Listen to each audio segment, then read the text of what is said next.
وما أرسلناك إلا رحمة للعالمين. Masuk ke poin atau bab yang ke-28. Arahan Nabi SAW tentang zakat fitr. An Ibnu Umar radhiyallahu anhu qala, dari Ibnu Umar radhiyallahu anhu beliau berkata, Rasulullah SAW zakat al-fitri so'an min tamr. Maksudnya Nabi SAW memerintahkan zakat fitr yaitu satu sok dari kurma, atau so'an min sa'ir, atau satu sok dari gandum, alal abid wal hur, pada orang yang budak atau orang yang merdeka, wal zakari wal uns, dan orang laki-laki dan perempuan, was sawiri wal kabir, anak-anak dan orang dewasanya, minal muslimin, dari orang-orang Islam, ba'amara nabiya antu adda qabla khurujin nas ila shalah. Dan kami diperintahkan untuk menunaikannya sebelum manusia itu melaksanakan sholat Id. Wahai hamba Allah, yang pertama, keluarkanlah zakat fitr dikarenakan ia adalah sebuah kewajiban dan wajib dikeluarkan dengan terbenamnya matahari pada malam hari raya. Dan ukurannya adalah satu sok atau 4 mud, dengan ukuran mud cakupan telapak tangan laki-laki atau sekitar 3 kg beras. Demikian pilihlah beras atau makanan yang baik dan jangan dikeluarkan yang jelek. Allah Subhanahu wa taala berfirman, lan tanalul birra hatta tunfiqu mimma tuhibbun. Kamu sekali-kali enggak sampai pada apa yang namanya kebaikan sempurna sebelum kamu menafkahkan sebagian harta yang kamu cintai. Yang kedua, setiap orang wajib untuk mengeluarkan satu sok dari makanan atas namanya sendiri dan tidak disyaratkan makanan tertentu, bahkan yang dikeluarkan dalam makanan negeri tersebut berupa kurma, gandum, beras, jagung dan selainnya yang termasuk makanan penduduk negeri tersebut. Ya, kalau kamu makan beras terus kamu pindah ke negeri yang makan jagung pada hari Id, ya berikan jagung, jangan beras. Hal ini berdasarkan hadis Abu Sa'id Al-Khudri yang berkata, kunna nu'tiha fi zamani Nabi SAW so'an min to'amin, atau so'an min tamr, atau so'an min sa'ir, atau so'an min zabib. Falamma ja'a Muawiyah wa ja'a samra qala ura muddan min hadza ya'tilu muddain.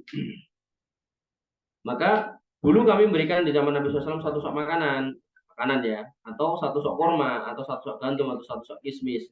Maka tatkala Muawiyah datang dan samroh sejenis gandum yang lebih baik jenis sa'id, maka ditetapkan satu mud dari jenis gandum itu menyamai 2 mud dari jenis gandum yang lain. Jadi karena ini harganya mahal, maka ditetapkan, ini pemerintah ya berhak untuk menetapkan seperti ini. Ya kalau bukan pemerintah ya kita tetap pakai standar 3 kilo. Dan yang ketiga, wajib mengeluarkannya sekalipun terhadap anak kecil yang belum berpuasa. Demikian juga orang gila, wanita nifas, sakit yang selain mereka dari kaum muslimin. Jadi berdasarkan kitab ini orang gila tetap dikeluarkan zakatnya, tapi yang mengeluarkan siapa? Walinya. Maka jika ada anak kecil memiliki harta maka dikeluarkan dari hartanya. Jika sang istri memiliki harta maka dia mengeluarkannya dari hartanya. Jika suaminya mengeluarkan harta atas nama istri itu atau bapaknya atau semacamnya, mengeluarkan atas nama anak kecil, maka hal itu juga boleh. Jadi kalau emang punya harta sendiri dari harta sendiri, tapi kalau nggak punya maka bisa dari harta walinya atau suaminya.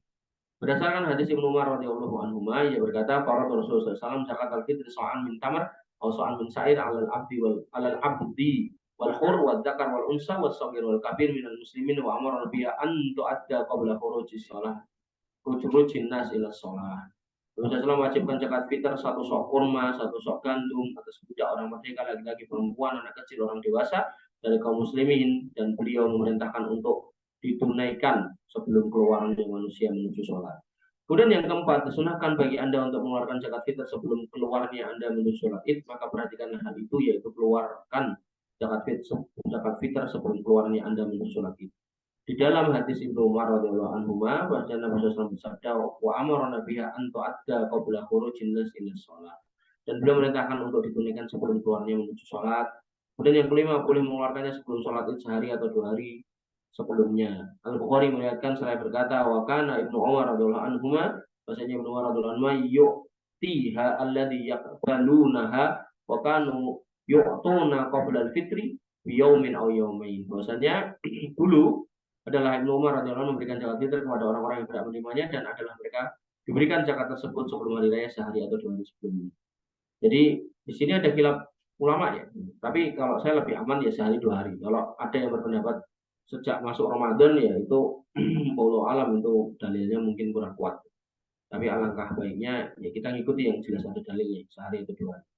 Kemudian yang keenam, perhatianlah dengan mengeluarkan zakat fitr kepada kaum fakir dan orang yang membutuhkan di antara kaum muslimin, dan janganlah Anda menundanya hingga setelah selesai sholat Id.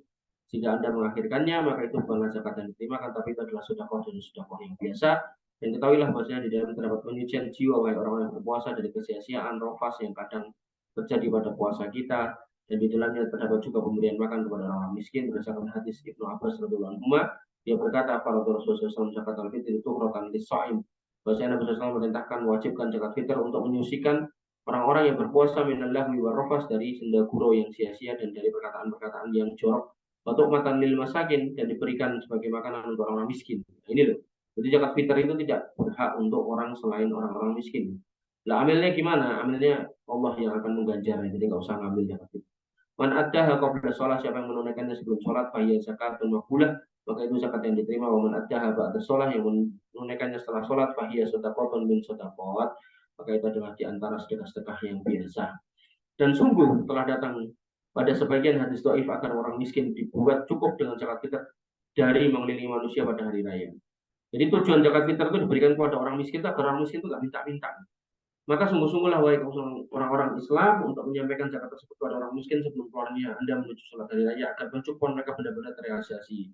Al-Hafidz berkata di dalam Bulughul Maram dan riwayat milik Ibnu Adi dari jalur lain dan Ad-Darqutni dengan sanad dhaif, ughnuhum anit tawafi fi hadzal yaum, cukupkan mereka dari keliling minta-minta pada hari ini.